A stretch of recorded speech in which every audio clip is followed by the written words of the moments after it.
Hi there, it's August the 22nd and we're continuing our journey through the book of Job, Eov in Hebrew, and it's part of the wisdom literature. It's in the writings part of the Hebrew scriptures, the Ketuvim, and we come from chapters 4 to chapter 7, and we come to chapter 4 at the place where Job has lost everything. He's suffered catastrophe. His wife even has told him curse God and die, and he refuses to curse God. He refuses to turn against God whom he knows so well, and his friends have come and they've sat with him for 7 days in silence, but now they begin to speak, and the first to speak is Eliphaz the Temanite, the Temani in Hebrew.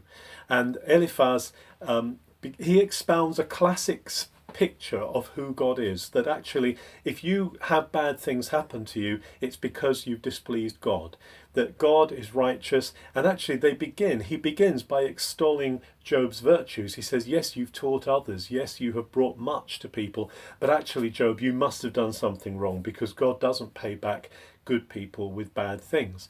So he's kind of bringing out this aspect that people believe about God. In fact, at the end of chapter 4, it's really interesting that Eliphaz says something that says that God won't trust people, that God doesn't even trust his own angels. So how is he going to trust people made of clay? How is he going to trust men?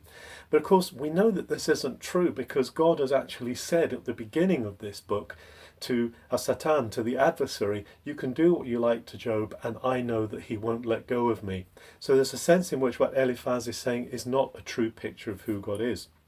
But Eliphaz goes on in chapter 5 to continue to unpack this picture, and then at the end of chapter 5 does give a great praise to God, describing who God is in all his fullness, in all his wisdom, and that he has the right to act as he will. And then in chapter 6 we hear the first words of Job since he sat in his silence and since he's lost everything. And Job is filled with pity, he's filled with wretchedness, and he speaks out, I want to die, why doesn't God take my life from me, why won't he finish me off? And then he talks some of the amazingly familiar phrases that are used about how we're born to trouble, and that our lives are so short, we're just a breath, and all this is coming out of Job's mouth.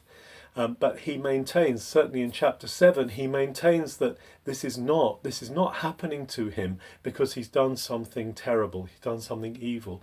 We see from the beginning of Job that Job has sought to be careful to make sure that he is serving God in the right way. He knows, in fact, he knows in his own knower, if you like, he knows in his own knowing, in his own experience, that he has a good relationship with God, and that this is not how God is. And so he casts his back at Eliphaz and says, no, I don't have that kind of understanding of God. I don't see that God is paying me back for something terrible I've done. It's possible for us, when bad things happen, when we go through difficult situations, when we suffer disease, when we suffer life-threatening situations, to think of this as being somehow God's punishment for things that we do.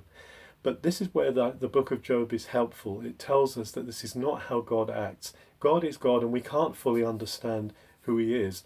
But we're being taught here in this book that God is not a God who acts in punishment to us. When we're in relationship with him, he doesn't punish us by doing things to us.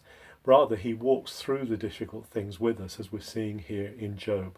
If you're in a difficult place today, if you're in a place of challenge, if you're in a place of storm, this encourages us that God is with us, and that it's not a punishment from him, but whatever happens, he is with us in the midst of it.